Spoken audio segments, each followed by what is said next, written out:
जी अस्सलाम वालेकुम क्लास। आज हमारा 4th लेक्चर है इस सेमेस्टर का।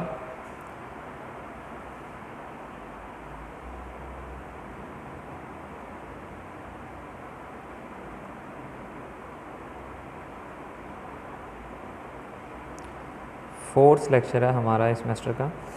और इससे पहले जो हमने लास्ट वीक के अंदर स्टडी किया था वो ये था कि मैंने आपको सैम्पल बनाना बताए विद रिप्लेसमेंट और विदाउट रिप्लेसमेंट। इसके अलावा हमने 2 क्वेश्चन किए थे जिसमें हमने सैम्पल साइज़ 2 के साथ क्वेश्चन किए थे। Sampling distribution of sample mean with sample size 2 with replacement and with sample size 2 without replacement। आज उसी अपने टॉपिक को मैं कंटिन्यू करूँगा। हम कुछ क्वेश्चंस करेंगे रैंडमली एक्सरसाइज से और फिर इसके बाद हम अपने नेक्स्ट टॉपिक की तरफ चलेंगे। क्योंकि हम बुक फॉलो कर रहे हैं introduction to statistical theory for part 2। ये BSc पार्ट 2 की बुक है बाय प्रोफेसर शेर मोहम्मद चौधरी। इसकी चैप्टर नंबर 14 हम करें।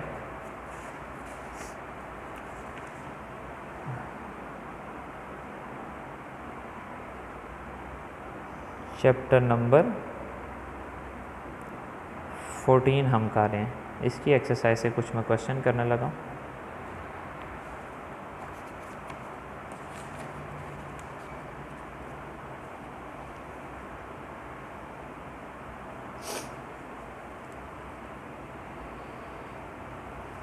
देखेंगे ये क्वेश्चन है सामने।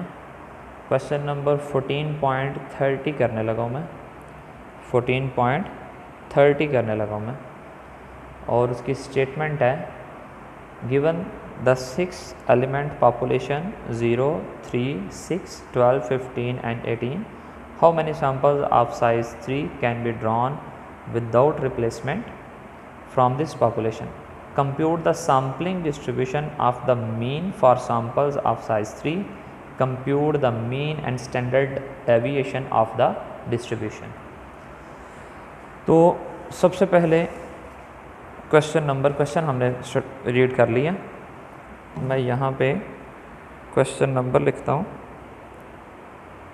क्वेश्चन नंबर था हमारे पास 14.30। उसके अंदर उन्होंने पॉपुलेशन क्या दी है। सबसे पहले आपको इस क्वेश्चन को सॉल्व करने के लिए पॉपुलेशन का पता होना चाहिए। पॉपुलेशन उन्होंने क्वेश्चन में दिया हमें और वो क्या है 0, 3, 6, 0, 3, 6, 12, 15 and 18, 12, 15 and 18। और आपको पता है कि इस क्वेश्चन का फर्स्ट स्टेप क्या होता है हमारे पास। हमेशा फर्स्ट स्टेप हमारे पास होता है कि हम अपनी पॉपुलेशन का मीन एंड पॉपुलेशन का वेरिएंस फाइंड करते हैं।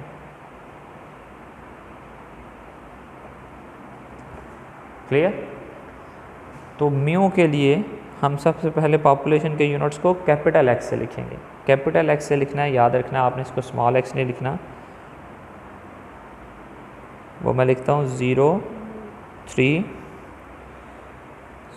6, 12, 15 and 18।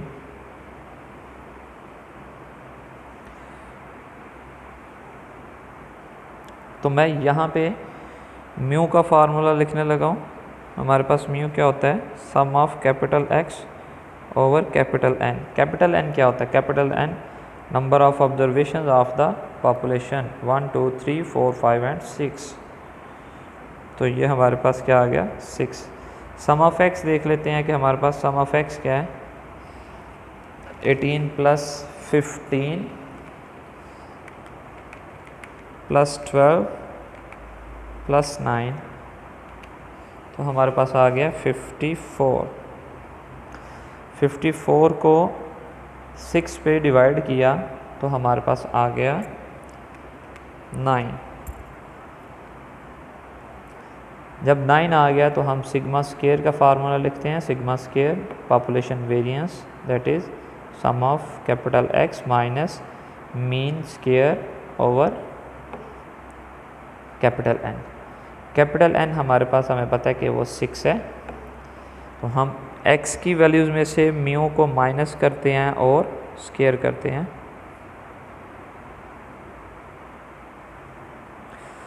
ज़ीरो माइनस 9 स्क्वायर, तो ये आ गया 81। 3 माइनस 9 6 स्क्वायर किया तो 36। 6 माइनस 9 3 स्क्वायर किया तो 9। 12 माइनस 9 3 स्क्वायर किया तो 9।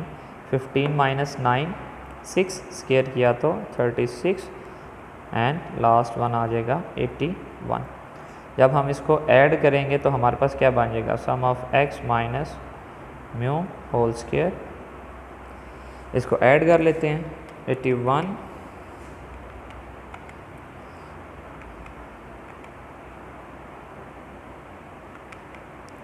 ये हमारे पास आ जाएगा जी 252।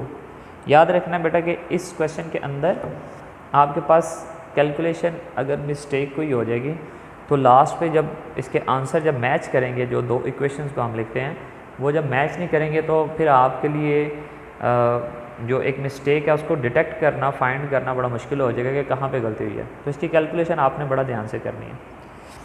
तो 252 डिवाइडेड बाय 6, तो हमारे पास सिग्मा स्क्वायर का आंसर आ गया जी 42 आ गया हमारे पास। ये हमारे पास फर्स्ट स्टेप कंप्लीट हो गया। फिर हम हमेशा सेकंड स्टेप क्या करते हैं, हम सैंपल्स बनाते हैं, make samples and find x बार। हम सैंपल्स बनाएंगे। सैंपल बनाने के लिए आपको पता है कि क्वेश्चन जो है वो हमें विदाउट रिप्लेसमेंट से दिया गया है। विदाउट रिप्लेसमेंट से क्वेश्चन दिया गया हमें पता है कि टोटल सैंपल बनाने का फार्मूला क्या है विदाउट रिप्लेसमेंट के अंदर।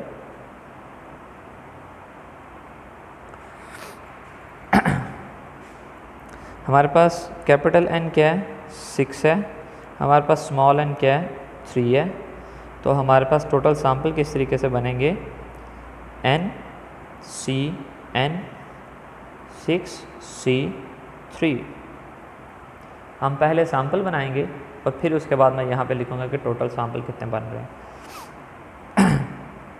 देखें, पॉपुलेशन को लिखें सबसे पहले 0 3 6 12 15 एंड 18। ठीक है, तो सबसे पहले क्या करना था, जब सैम्पल साइज़ 3 है तो आपने फर्स्ट यूनिट के साथ उसका नेक्स्ट यूनिट फिक्स किया। कल मैं इसको समझा चुका हूँ। डायरेक्ट सैंपल लिखने के बजाय मैं एक दफ़ा फिर दोबारा आपको यहाँ पे सैंपल बनाना बता रहा हूँ कि सैंपल कैसे बनेगा। 0 और 3 को फिक्स किया तो हमारे पास 0 और 3 के साथ फर्स्ट यूनिट क्या आ गया, 6। फिर 0 और 3 के साथ सेकंड यूनिट क्या आ गया, 12। फिर 0 और 3 के साथ थर्ड यूनिट क्या आ गया, 15। फिर 0 और 3 के साथ लास्ट यूनिट क्या आ गया, 18। ये 4 सैंपल बन गए हमारे पास। फिर मैं 0 के साथ किसको फिक्स करूँगा, 6 को, यानी कि एक 0 और एक 6 को फिक्स कर लिया, 0 और 6। उसके साथ फर्स्ट यूनिट थर्ड कौन सा आ जाएगा, 12। फिर 0 और 6 के साथ सेकंड यूनिट कौन सा आ जाएगा, 15। फिर 0 और 6 के साथ 18। इसके साथ भी हो गया। फिर मैं पेयर बनाऊंगा 0 और 12 का, तो 0 और 12 के साथ क्या बन गया, एक 15 का बन गया। 0 और 12 के साथ क्या बन गया, एक 18 का बन गया। ठीक है, फिर उसके बाद मैं 0 के साथ किसको फिक्स करूँगा, 15 को। तो 0 के साथ मैंने किया जी 15 को और यहाँ पे आ गया 18। ठीक है, अब 0 के साथ 18 को लिखेंगे तो नेक्स्ट यूनिट हम नहीं लिख सकते, इसलिए 0 के साथ यहाँ तक ही रहेगा। फिर आ जाते हैं नेक्स्ट 3 के साथ। तो 3 के साथ पहले 3 और 6 को लिखा, तो साथ में हमारे पास फर्स्ट यूनिट उसके साथ थर्ड वाला 3 6 12 आ गया, 3 6 15 आ गया, फिर 3 6 और 18 आ गया। फिर हम 3 के साथ किसको लिखेंगे, 12 को। 3 के साथ 12 को लिखा तो एक 15 आ गया, 3 के साथ 12 को लिखा तो एक 18 आ गया। फिर मैं अगर 3 के साथ 15 को लिखता हूँ तो हमारे पास 3 के साथ अगर मैं 15 लिखता हूँ तो एक ही सैम्पल बनेगा, वो क्या होगा, 18 का। क्लियर। फिर उसके बाद यहाँ पर 6 के साथ देखा जाए तो अब 6 के साथ यूनिट फिक्स कौन सा होगा, 12। 6 के साथ कौन सा यूनिट होगा, 12, और साथ में क्या होगा, 15। 6 के साथ यूनिट होगा 12 और साथ में होगा 18। ठीक है। फिर 6 के साथ 12 लिखा पहले हमने, अब 6 के साथ क्या लिखेंगे, 15। 6 के साथ लिखा 15 और लास्ट में एक यूनिट हो गया 18। 6 के साथ भी लिख लिया। अब अगर मैं लास्ट वन लिखूँगा 12, तो 12 के साथ सिर्फ हमारे पास 7 के आ जाएंगे, एक 12 होगा, एक 15 होगा और 18 होगा। 12 के साथ 15 ही फिक्स हो सकता है और साथ में 18 ही आ सकता है। इसका मतलब है लास्ट सैम्पल हमारे पास ये होगा, 12 15 एंड 18। तो टोटल सैम्पल हमारे पास कितने बने, 1 2 3 4 5 6 7 8 9 10 11 12 20। हमारे पास बन गए जी 20 सैम्पल बन गए हमारे पास। ठीक है जी बेटा। तो बात कर रहे थे हम कि ये हमारे पास सैम्पल बन गए और ये कितने बने, 20 सैम्पल बने। मैंने इसको लास्ट पे क्यों लिखा है, आप कैलकुलेटर से पहले ही यहाँ पे देख सकते हैं। मैंने लास्ट पे क्यों लिखा है, क्योंकि मेरे पास साइंटिफिक कैलकुलेटर नहीं था, इसलिए मैंने पहले सैम्पल बना लिए हैं और सैम्पल बनाने के बाद मैंने उसको वेरीफाई कर लिया। तो ये हमारे पास फर्स्ट पेज था, ये कंप्लीट पेज एक। अब मैं अपने सेकंड पेज की तरफ चलता हूँ।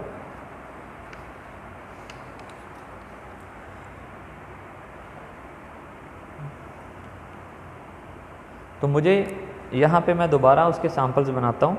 सैम्पल्स मैं लिस्ट में एक लिख लेता हूँ क्योंकि मुझे उसके मीन निकालने की ज़रूरत पड़ेगी। 0 3 6 मैं उसको जल्दी से लिख लेता हूँ। 0 3 12 0 3 15 0 3 18 0 6 12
देखेंगे ये मैंने सैम्पल लिख लिए सारे, और हमने क्या करना होता है, इस सैम्पल्स के क्या करने होते हैं, मीन निकालने होते हैं, एक्स बार निकालने होते हैं। एक्स बार कैसे आएगा, sum of X over N, values को ऐड करेंगे और ऐड करने के बाद हम उसको नंबर ऑफ़ यूनिट्स पे डिवाइड कर देंगे। तो 6 + 3 9, 9 को 3 पे डिवाइड किया तो 3 आ गया, ठीक है। 12 + 3 15, 15 को 3 पे डिवाइड किया तो 5 आ गया। 15 + 3 18, 18 को 3 पे डिवाइड किया तो 6 आ गया। 18 + 3 21, 3 पे डिवाइड किया तो 7 आ गया। सिमिलरली 12 और 16 कितना होगा 18, 15 और 6 21 हो गया, 7 आ गया। 18 और 6 24, 24 को 3 पे डिवाइड किया तो हमारे पास 8 आ गया। 15 + 12 कितना हो गया 27, 3 पे डिवाइड किया तो 9 आ गया। 18 + 12 कितना हो गया 30, 3 पे डिवाइड किया तो 10 आ गया। 18 और 15 33 हो गया तो ये 11 आ गया। 12 6, 12 और 9 कितना हो गया 21, 7 आ गया। यहाँ पर 8, यहाँ पे 9, यहाँ पे 10, यहाँ पे 11, यहाँ पे 12,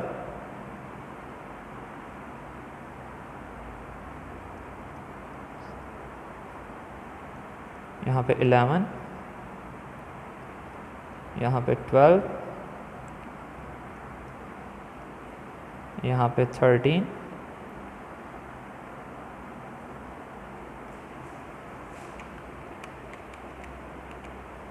और यहाँ पे आ गया 15, ठीक है।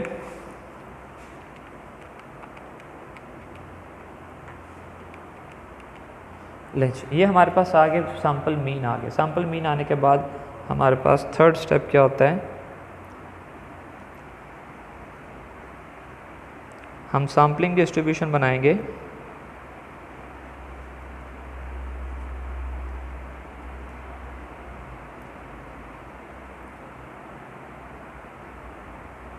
किसकी बनाएंगे जी, x बार की बनाएंगे, और इसी sampling distribution of sample mean का क्या करेंगे, मीन निकालेंगे और इसका वेरिएंस निकालेंगे, ठीक है।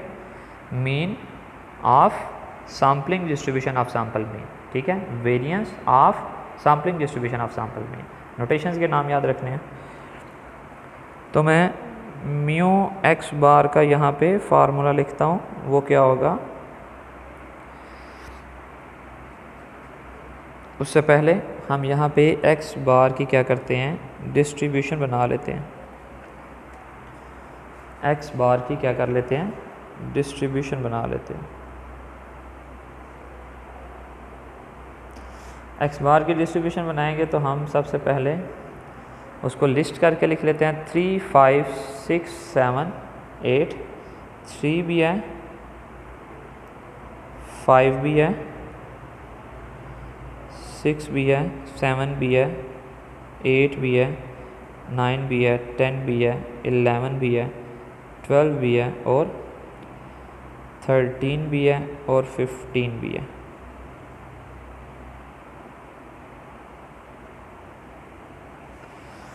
तो यहाँ पे हम उसकी क्या लिख लेते हैं, फ्रीक्वेंसी, ठीक है। फ्रीक्वेंसी हम लिख लेते हैं, 3 की फ्रीक्वेंसी कितनी है 1, एक दफ़ा है। 15 की भी फ्रीक्वेंसी कितनी है 1, एक दफ़ा है। 5 की फ्रीक्वेंसी कितनी है 1, 1 टाइम आया। 6 की फ्रीक्वेंसी कितनी है 1 2, 2 फ्रीक्वेंसी है उसकी। 7 की फ्रीक्वेंसी 1 2 3, 3 फ्रीक्वेंसी है उसकी। 8 की फ्रीक्वेंसी 1 2, 2 फ्रीक्वेंसी है उसकी। 9 की फ्रीक्वेंसी कितनी है जी 1 2, 2 फ्रीक्वेंसी है उसकी। 10 की फ्रीक्वेंसी क्या है 1 2। 11 की फ्रीक्वेंसी 1 2 एंड 3। 12 की फ्रीक्वेंसी 1 एंड 2। 13 की फ्रीक्वेंसी 1। ये आ गया हमारे पास। तो हमारे पास टोटल फ्रीक्वेंसी कितनी होगी 20, ठीक है। क्योंकि जितने हमारे पास सैंपल होते हैं उतने ही हमारे पास क्या होती हैं टोटल फ्रीक्वेंसी होती है। तो यहाँ पे मैं म्यू एक्स बार लिखने लगा हूँ यहाँ ऊपर। म्यू एक्स बार का फार्मूला क्या है? Sum of x bar into probability of x bar. तो हम यहाँ पे म्यू एक्स बार कैलकुलेट करने के लिए सबसे पहले क्या करेंगे? Probability of x bar calculate करेंगे। प्रोबेबिलिटी ऑफ एक्स बार क्या थी? Frequency divided by sum of the frequency.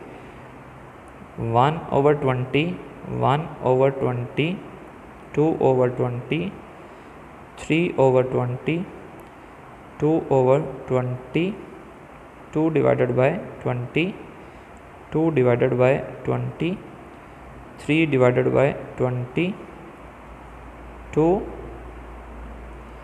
1 and 1। लीजिए सबको डिवाइड कर दिया। फिर मैं x बार और प्रोबेबिलिटी ऑफ x बार को मल्टीप्लाई करूँगा तो मेरे पास क्या बन जाएगा? मीन के लिए जो हमें एक रिक्वायरमेंट है वो हमारी कंप्लीट हो जाएगी। 3 को मल्टीप्लाई किया 1 के साथ तो 3/20 आ गया। 5 को मल्टीप्लाई किया तो 5/20 आ गया 1 से मल्टीप्लाई करने से। 6 को 2 से मल्टीप्लाई करेंगे तो 12/20 आ जाएगा। 7 को 3 से करेंगे तो 21/20 आ जाएगा। 8 को 2 से करेंगे तो 16/20 आ जाएगा। 9 को 2 से किया तो 18/20 आ गया। 10 को 2 से किया तो 20/20 आ गया।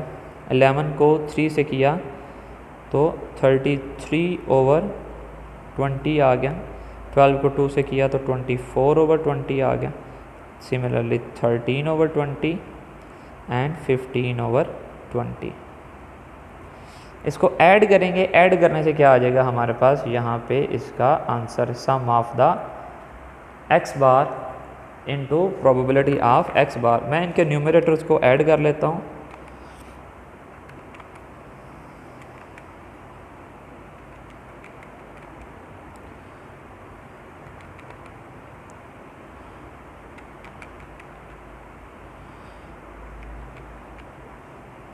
हमारे पास आ गया 180/20। तो 180/20 किया तो हमारे पास आंसर आ गया 9। तो अब हम सिग्मा स्क्वायर एक्स बार का फार्मूला लिखते हैं। सिग्मा स्क्वायर एक्स बार का फार्मूला क्या था? Sum of x bar square into probability of x bar minus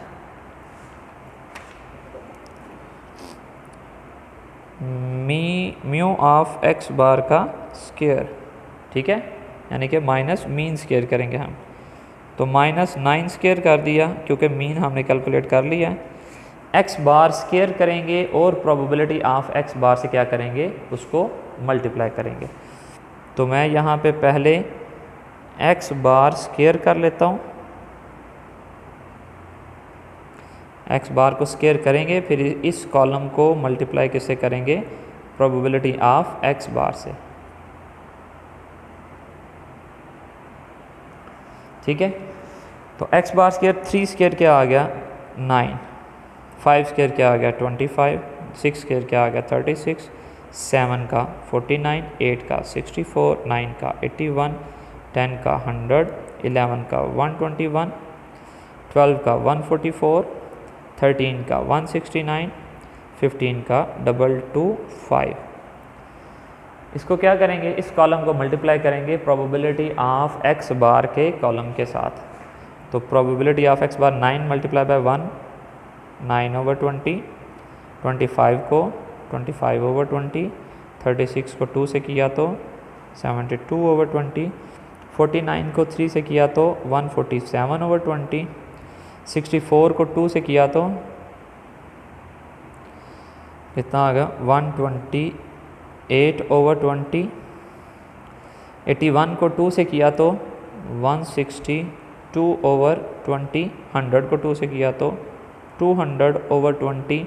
121 को 3 से मल्टीप्लाई करना है। 121 को 3 से मल्टीप्लाई किया तो 363 आ गया ओवर 20। 144 को 2 से मल्टीप्लाई करना है। 288 288/20। फिर उसके बाद 169 को 1 से किया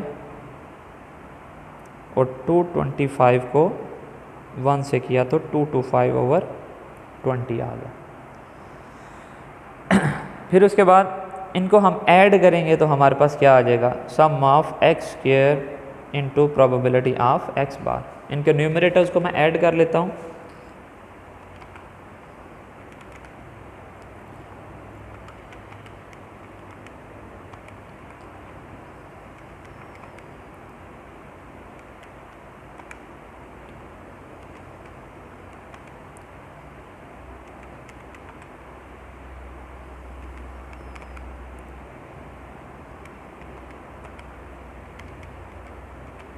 हमारे पास आ जाएगा 1788/20।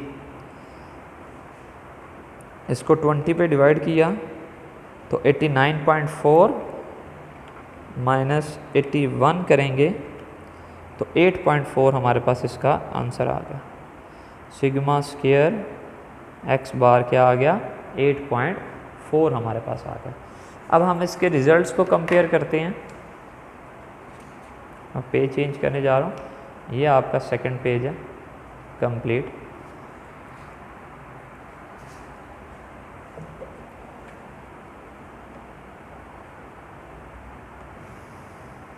देखें हमारे पास म्यू क्या था, 9 था। हमारे पास सिग्मा स्क्वायर क्या था, 21। मैं चेक कर लूँ। सिग्मा स्क्वायर था हमारे पास 42। सिग्मा स्क्वायर क्या था, 42। हमारे पास म्यू एक्स बार क्या था, वो भी 9 आया था। हमारे पास सिग्मा स्क्वायर एक्स बार क्या था, 8.4।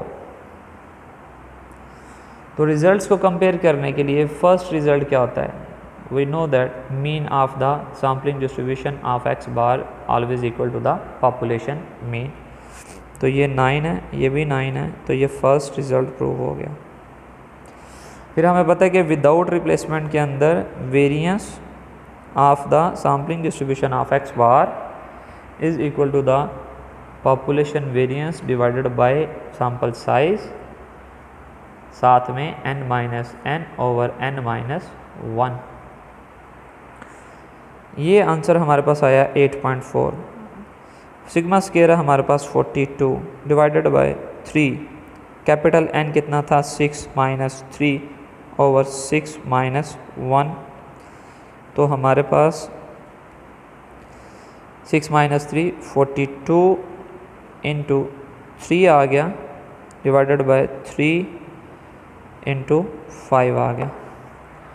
42 को 3 से मल्टीप्लाई करेंगे और डिवाइड कर देंगे 15 पे। तो हमारे पास ये था 8.4, तो ये भी बन गया 8.4। ये हमारे पास बन गया जी इसका आंसर। हमारे पास फर्स्ट रिजल्ट भी इक्वेशन प्रूव होगी, सेकंड भी होगी। क्वेश्चन आपका यहाँ पे ख़त्म हो गया है। उम्मीद है आप लोगों को समझ आई होगी। इस क्वेश्चन में चेंज क्या होगा, चेंज सिर्फ यही होगा कि आपका सैम्पल साइज़ चेंज हो जाएगा और क्वेश्चन में चेंज क्या होगा, विद रिप्लेसमेंट या विदाउट रिप्लेसमेंट का क्वेश्चन होगा। तो आप लोगों को सारे स्टेप्स सेम फॉलो करने हैं और लास्ट में आपको ये इक्वेशंस याद होनी चाहिए।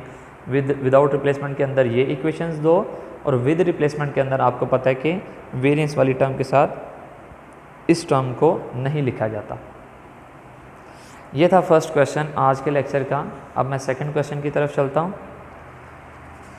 मैंने आपको विद रिप्लेसमेंट सैम्पल साइज़ 2 के साथ काम करवाया है, विदाउट रिप्लेसमेंट सैम्पल साइज़ 2 के साथ क्वेश्चन करवाया है, विदाउट रिप्लेसमेंट सैम्पल साइज़ 3 के साथ काम करवाया है। अब मैं एक क्वेश्चन करूँगा विद रिप्लेसमेंट सैम्पल साइज़ 3 के साथ, ठीक है। और इस एक क्वेश्चन के बाद आपको मैंने 4 टाइप्स ऑफ क्वेश्चन हैं, उन 4 टाइप्स ऑफ क्वेश्चन के मैंने आपको क्वेश्चन करवाए हैं। फिर मैं आपको कुछ क्वेश्चन करने के लिए दूंगा, ठीक है। या इस एक्सरसाइज में जो जो क्वेश्चन रेलिवेंट होंगे मैं आपको उसका बता दूंगा।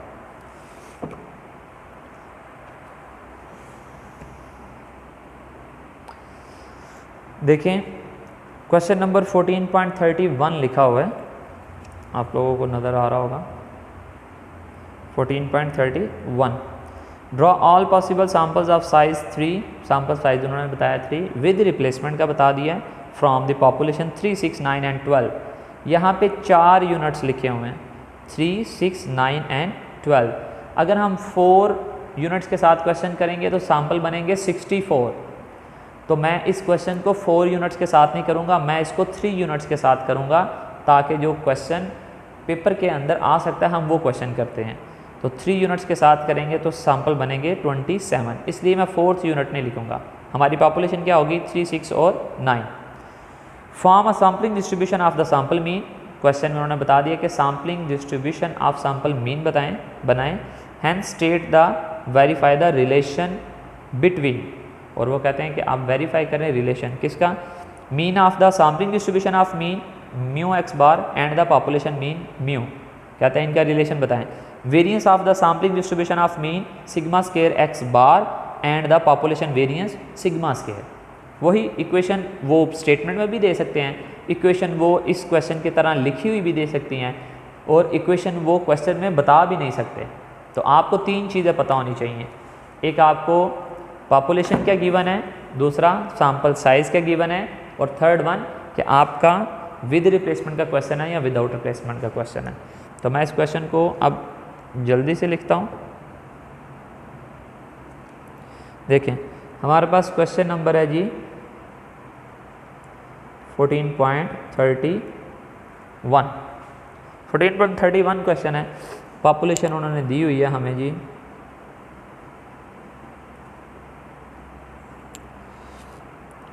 3, 6 एंड 9, 3, 6 एंड 9। तो फर्स्ट स्टेप क्या होता है, पॉपुलेशन का मीन और वेरिएंस निकालना, म्यू कैलकुलेट करना, sum of capital X over capital N देखना, capital N number of units of the population that is 3, 6 and 9, sum of X क्या आ गया 18, 18 को 3 पे डिवाइड किया तो क्या आंसर आ गया 6, sigma square variance sum of x minus mu square over capital N, capital N 3 है, x minus mu square calculate करते हैं। अब मैं डायरेक्ट यहाँ पे लिखूँगा 3 माइनस 6, 3 आ गया स्क्वायर किया तो 9, 6 माइनस 6 0 आ जाएगा, 9 माइनस 6 3 स्क्वायर किया तो 9 आ गया। तो sum of x minus mu square वो कितना आ गया 18 आ गया। वो भी जब ये भी 18 आ गया तो इसका आंसर भी क्या आ गया 6 आ गया। दूसरे नंबर पे हम क्या करते हैं, हम सैम्पल बनाते हैं। तो सैम्पल बनाने के लिए हमें पता है कि ये विद रिप्लेसमेंट का क्वेश्चन है। हमें पता है कि सैम्पल साइज़ 3 दिया हुआ है, हमें ये पता है कि पॉपुलेशन के यूनिट्स भी 3 दिए हुए हैं। तो टोटल सैम्पल्स हम सबसे पहले देखेंगे कि टोटल सैम्पल कितने बनते हैं। वो n की पावर n, 3 की पावर 3, तो कितने बन गए 27। फिर उसके बाद हम ये देखेंगे, फिर उसके बाद हम ये देखते हैं कि सैम्पल कैसे बनाएंगे। मैं ट्री डायग्राम एक दफ़ा दोबारा से बना के आपको बता देता हूँ 369 की, कि हम सबसे पहले यूनिट लिखेंगे 3, उसके साथ तीनों यूनिट्स लिख लेते हैं 3, 6 एंड 9, क्योंकि ये सैम्पल साइज़ 3 है। अगर सैम्पल साइज़ 2 होता तो सिर्फ इतनी डायग्राम बनती, 3, 3, 3, 6, 3, 9 बन जाते। लेकिन सैम्पल साइज़ 3 है तो 1 टाइम मज़ीद क्या करेंगे 3, 6, 9, 3, 6, 9, 3, 6, 9, ये ट्री डायग्राम बन गई हमारे पास। ठीक है, फिर मैं 6 के साथ लिखता हूँ 3, 6 एंड 9, 3, 6 एंड 9, इनके साथ भी 3, 6 एंड 9, 3, 6 एंड 9, 3, 6 एंड 9। फिर मैं 9 के साथ भी लिख लेता हूँ 3, 6 एंड 9, इसके साथ भी तीनों लिख लेते हैं। हर यूनिट के साथ आपने 1 बाय 1 लिखना। पहले 3 के साथ लिखा, फिर 6 के साथ, फिर 9 के साथ। 3 6 9 3 6 9। तो सैम्पल कैसे बनेंगे? 3 3 3 3 3 6 3 3 9 3 6 3 3 6 6 3 6 9। तो सेम हमारे पास ये 27 सैम्पल बन जाएंगे। तो 27 सैम्पल मैं यहाँ पे अब मैं क्या करता हूँ, अब मैं सैम्पल लिस्ट वाइज लिखूँगा और साथ में उनके x बार कैलकुलेट कर लूँगा। सैम्पल्स लिखूँगा,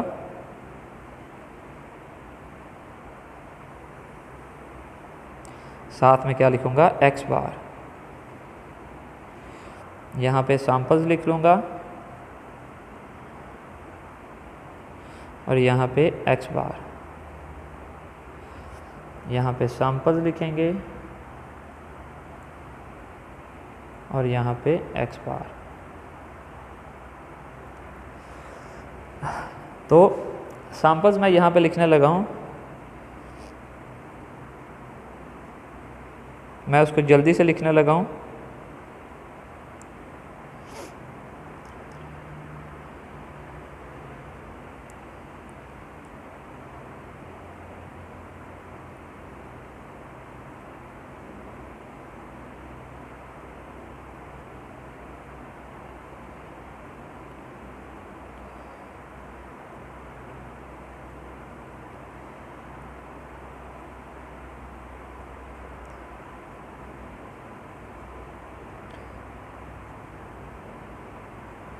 यहाँ पे मैं आपको एक और भी तरीका बता देता हूँ बेटा, कि अगर सैम्पल साइज़ 3 है और विद रिप्लेसमेंट का क्वेश्चन है तो हम करेंगे क्या, हम यहाँ पे बनाएंगे 2 का सैम्पल बनाते हैं। जैसे अगर सैम्पल साइज़ 2 हो तो क्या बनेगा?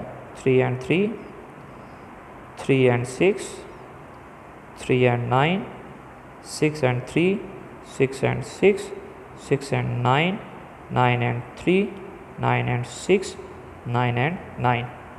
ये 2 है। यहाँ पहले भी मैंने जहाँ पे लिखा था वो 2 वाले लिखा, तो उनके साथ पहला यूनिट लिख दिया 3। अब मैंने 2 वाले सारे दोबारा लिखे हैं, तो अब मैं इसके साथ दूसरा यूनिट लिख दूंगा 6 6 6 6 6।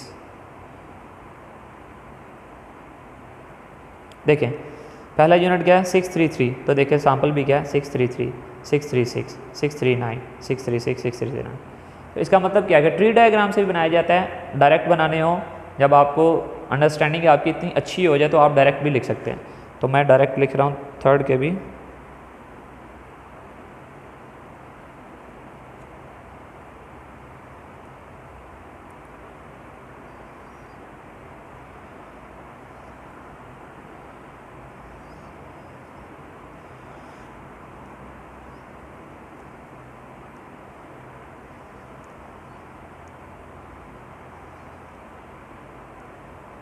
लेंगे अब इनके x बार निकाल लेते हैं। x बार कैसे आएगा? Sum of x over n। तो ये कांस्टेंट है, इसका मीन भी 3 होगा। 6 3 9 3 12, इसका 4 आ जाएगा,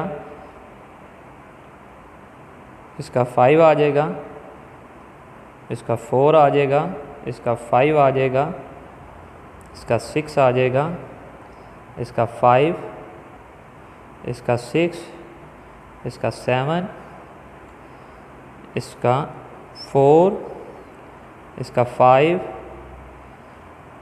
इसका 6, इसका 5, इसका 6, इसका 7,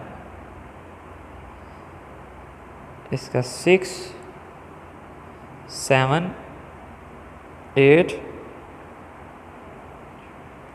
5 6 7 6 7 8 7 8 और 9। ये आगे क्या आ गया? इसके हमारे पास सैम्पल मीन आ गए। सम ऑफ एक्स किया और सम ऑफ एक्स करने के बाद नंबर ऑफ ऑब्जर्वेशंस पे डिवाइड कर दिया। ये हमारे पास सेकंड क्वेश्चन का फर्स्ट पेज, इसको चेंज करने जा रहा हूँ। तो अब हमने क्या करना है? हमने करना है जी उसकी सैम्पलिंग डिस्ट्रीब्यूशन बनानी है एक्स बार की।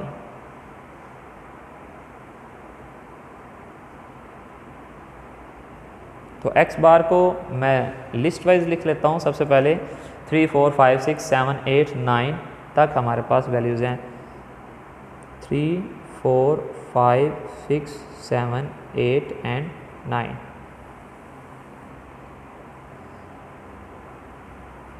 तो मैं यहाँ पे उसकी फ्रीक्वेंसी लिख लेता हूँ। फ्रीक्वेंसी लिखने के लिए मैं पेज को थोड़ा सा सामने रख लेता हूँ। जैसे 3 की फ्रीक्वेंसी कितनी है 1, 4 की फ्रीक्वेंसी कितनी है 1, 2, 3, 5 की फ्रीक्वेंसी कितनी है 1, 2, 3, 4, 5, 6। 6 की फ्रीक्वेंसी कितनी है 1, 2, 3, 4, 5, 6, 7। 7 की फ्रीक्वेंसी 1, 2, 3, 4, 5, 6। इसकी भी 6 है। 8 की फ्रीक्वेंसी 1, 2 एंड 3 और 9 की फ्रीक्वेंसी भी कितनी है 1। टोटल फ्रीक्वेंसी कितनी आ जाएगी जितने हमारे पास सैंपल हैं, सम ऑफ द फ्रीक्वेंसी। तो म्यू एक्स बार के लिए हमें पता है कि sum of x bar into probability of x bar. तो हम probability of x bar calculate कर लेते हैं। प्रोबेबिलिटी ऑफ एक्स बार कैसे आती है, frequency divided by sum of the frequency. तो 1 divided by 27, 3 divided by 27, 6 divided by 27, 7 divided by 27, 6 divided by 27, 3 and 1। फिर उसके बाद x बार और प्रोबेबिलिटी ऑफ x बार को मल्टीप्लाई करते हैं। तो यहाँ पे क्या आ जाएगा, sum of x bar into probability of x bar. इसको प्लस करने से उसका आंसर यहाँ पे डायरेक्ट लिख दूँगा। तो 3 को मल्टीप्लाई किया 3 बाय 27, 4 को 3 से मल्टीप्लाई किया तो 12 बाय 27, 5 को 6 से किया तो 30/27, 6 को 7 से किया 42/27, 7 को 6 से किया तो 42/27, 8 को 3 से किया 24, 9। ऐड कर लेते हैं इनके न्यूमरेटर्स को। 3 + 12 + 30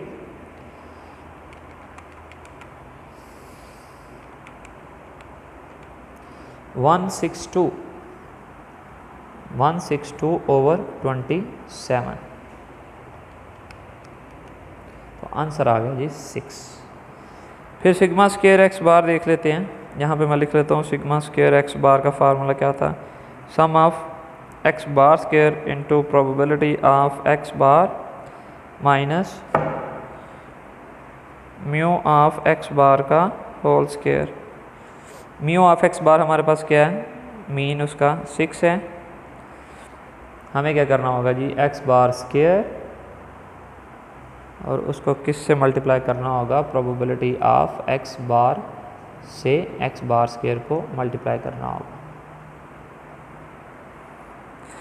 एक्स बार स्क्वायर 3 स्क्वायर क्या आ गया 9, 16, 5 स्क्वायर 25, 6 स्क्वायर 36, 49, 64, 81।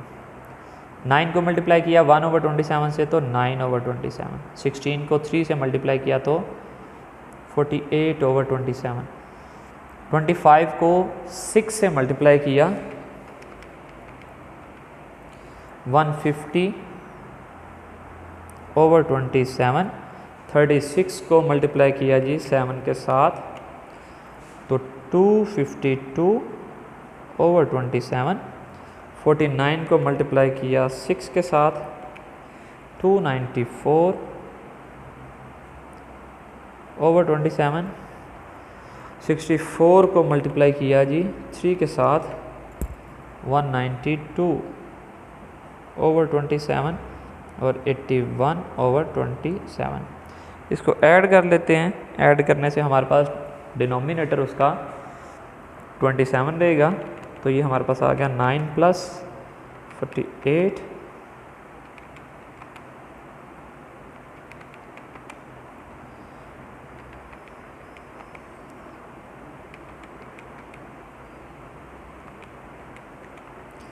1026 को हमने डिवाइड कर दिया 27 पे और -36 कर दिया, तो आंसर आ गया जी सिग्मा स्क्वायर x बार का आंसर आ गया जी हमारे पास 2।